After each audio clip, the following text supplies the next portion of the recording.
حضور اکرم صلی اللہ علیہ وآلہ وسلم کا ارشاد ہے، تمام اعمال کا دار و مدار نیت پر ہے، اور ہر عمل کا نتیجہ ہر انسان کو اس کی نیت کے مطابق ہی ملے گا۔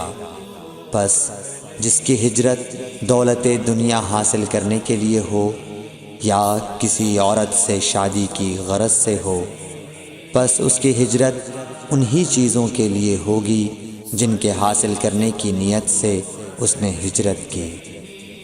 صحیح بخاری حدیث نمبر 1۔